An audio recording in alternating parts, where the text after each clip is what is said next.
नमस्कार। Old pension scheme यानी कि पुरानी पेंशन योजना पर बड़ा अपडेट है। सरकारी कर्मचारियों की बल्ले बल्ले यहां भी होगा ऐलान। जी हां दोस्तों, फिर से पुरानी पेंशन योजना को लेकर हलचल तेज हुई है। इस बाबत में देश के अलग अलग राज्यों से पुरानी पेंशन योजना को लेकर बड़ी खबर आ रही है और कई राज्यों में तो पुरानी पेंशन का ऐलान यहां पर हो चुका है। तो आज यहां पर हम आपको बताएंगे कौन कौन से ऐसे नए राज्य हैं जहां पर अभी पुरानी पेंशन योजना का ऐलान किया जा चुका है। देखिए, पुरानी पेंशन योजना की बहाली की मांग को लेकर अलग अलग राज्यों में जंग तेज हो गई है।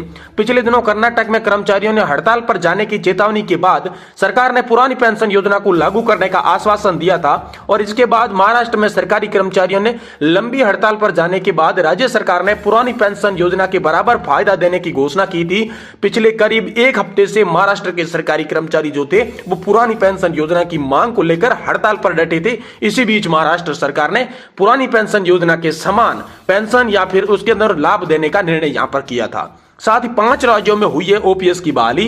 यहां पर है सरकार की तरफ से सोमवार को की गई कि कर्मचारियों को परेशान होने की जरूरत नहीं है, आप सभी को पुरानी पेंशन योजना के बराबर ही फायदा मिलेगा। मुख्यमंत्री एकनाथ शिंदे के साथ कर्मचारियों की बातचीत के बाद ओपीएस बहाली पर बड़ा फैसला लिया गया। इससे पहले 5 राज्य जिसमें हिमाचल, राजस्थान, छत्तीसगढ़, पंजाब और झारखंड में पुरानी पेंशन योजना को लागू कर दिया जा चुका है। साथ ही उत्तराखंड में सरकार को घेरने की पूरी तैयारी कर ली जा चुकी है। यह भी बहुत बड़ी खबर निकल कर आ रही है। इसके बाद दोस्तों अब भाजपा शासित राज्य उत्तराखंड में कर्मचारी को इस मामले पर घेरने की तैयारी कर ली जा चुकी है।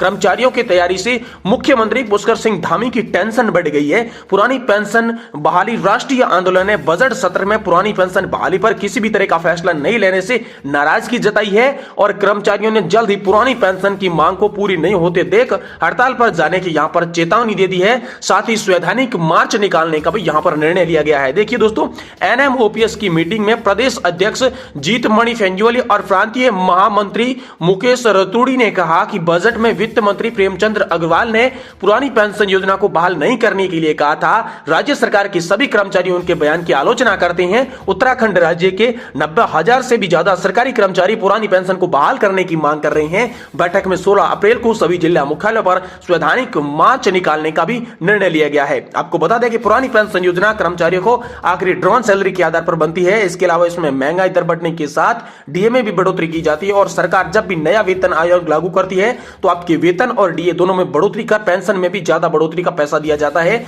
इसीलिए लगातार पुरानी पेंशन योजना की मांग देश के अलग अलग राज्यों में हो रही है, जिसमें से 5 राज्यों ने लागू कर दी है। बाकी जगह पर यहां पर दबाव बनाया जा रहा है, जिससे सरकारें दबाव में आकर पुरानी पेंशन योजना को लागू करने का ऐलान भी कर सकती है। और नजदीकी 2024 का चुनाव आने वाला है, जिसे देखते हुए केंद्र सरकार भी अब बहुत ही बड़े ऐलान कर सकती है। इस बारे में बड़े अपडेट निकलकर सामने आ रहे हैं। तो दोस्तों, अगर आप सरकारी कर्मचारी है, राज्य कर्मचारी है, पेंशन धारक है, आप सभी से रिलेटेड खबरें आपको हम यहां पर हमेशा देते रहेंगे। इसलिए आप इस चैनल को सब्सक्राइब कर दें और वीडियो को लाइक करके अपने दोस्तों के साथ शेयर करें।